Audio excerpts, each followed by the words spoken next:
if we're gonna all get on board with this whole love of fate thing, we can't just love the pleasant things. We can't just love the beautiful parts of life, the lovely parts of life, the pleasant parts of life. And we have to love the pain. We have to love the difficult.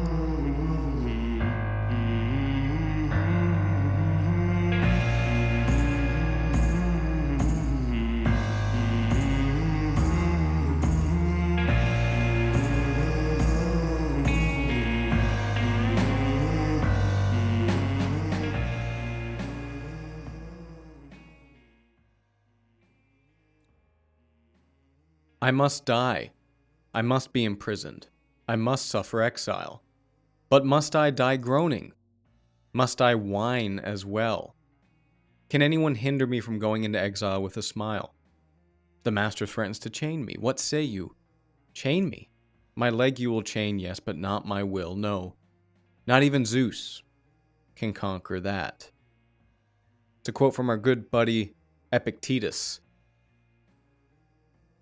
Last night, I had the misfortune, as I do at some time, every now and then, every few months, due to my training and work schedule and traveling, I woke up to really, really intense pain in my lower back. To the point where I couldn't sleep.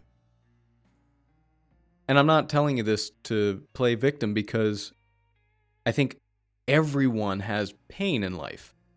Everyone has pain. I don't know a single person who I actually know that doesn't or hasn't or will not suffer some pain from time to time. I'm not playing victim here. But it's got me thinking a lot about how we can manage pain. Because the thing about it is by definition, it freaking sucks. Pain it's painful. It hurts.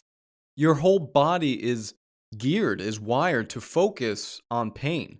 Because pain could mean danger and danger could mean death. And so whenever you're in physical pain, well, your mind focuses on that thing. And so this morning, I wake up, and because of sleep, everything is tight in some areas and relaxed in other areas to the point where, and I'm not exaggerating, I really struggled to walk. And now I know, because this is my particular painful thing that happens to me. Everyone has their own thing. I know that once I get up and I walk around for a half hour, an hour, 2 hours, the pain will go away and I'll be fine and I'll be able to walk like normal. But I have to get up and I have to go through the motions. And so what it amounts to is just grunting through that pain.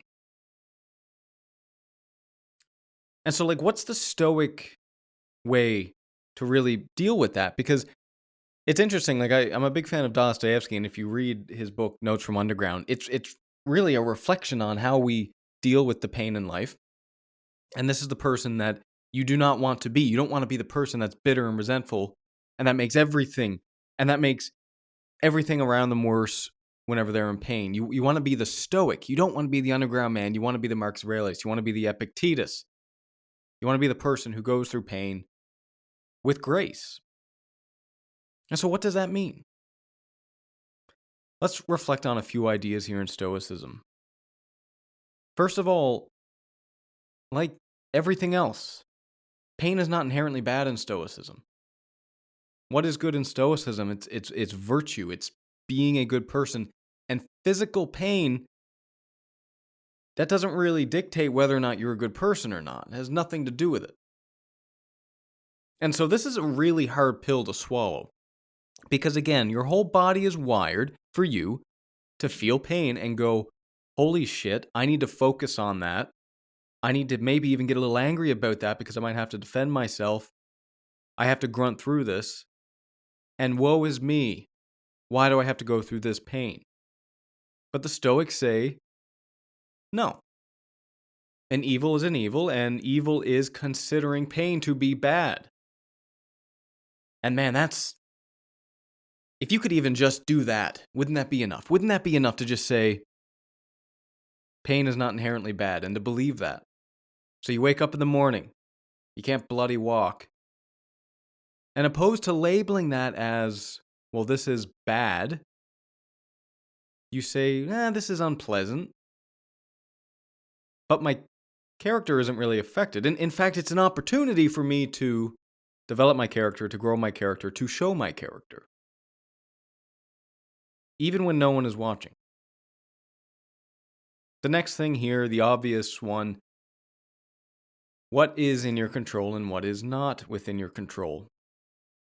And this is a little tricky because there is a part of pain management that is in your control. I know, again, to get back to my personal example, the one that I understand, I know how to deal with that. I know how to do the stretches. I know how to make sure that I stop every couple of hours or every hour when I'm driving to stretch. I know that I should be doing a little bit of physio, a little bit of massage therapy. There's things I can do to mitigate this, to make it less likely. And sometimes there's not much you can do. Sometimes things just happen. Sometimes life just gets in the way. Sometimes you're forced to live in such a way that will ultimately result in pain. And pain as a category, I mean, there's no way you can live life, even if you maximize your agency, there's no way you can live life and completely be pain-free. So, what's within your control? Well, again, to get back to virtue, it's our reactions, it's our mindset, it's the choices we make when we are in pain. Do we choose to sit here and lie in bed and groan and be the underground man, or do we choose to get up, walk around, shrug it off, grunt through it, get on with the work that we have to do? Hey there. Let me thank you for being a listener to this ad-free podcast.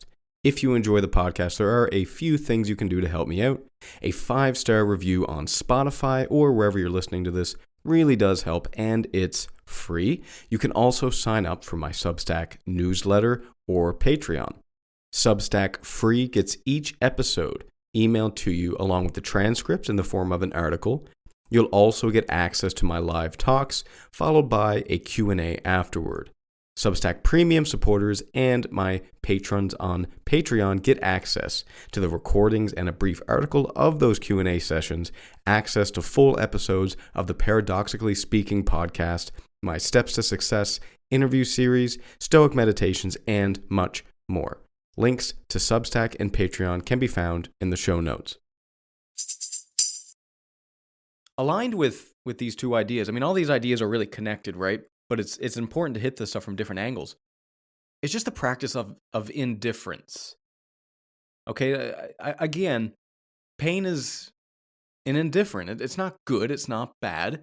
And just being able to practice that, right? Just being able to practice indifference is it's a skill. I mean, it's a meditation, you could say, in Stoicism. Just the ability to sit back and to have inner peace no matter what's going on with your body. And that's what indifference is. It's not being numb to the pain. It's not ignoring the pain. It's feeling the pain, accepting the pain, and understanding that it's an external. It's not up to me right now. Things I can do to mitigate it. There's things I can do to address it, but it doesn't have to affect my inner peace. So that's important. It's a very important distinction here. The other point I'll bring up is that of, you guessed it, strength. But I might use the word resilience here. I mean, come on. When you have to deal with pain, we have to deal with physical pain. The strength that you have to endure that nobly. Like, my God. It's just, it's amazing anyone can even do it, right? You look at people going through cancer, and it's just unbelievable. Some people can go through that and just be really resilient and frame things properly, be strong. And so we can view pain as an opportunity to practice resilience, to practice endurance,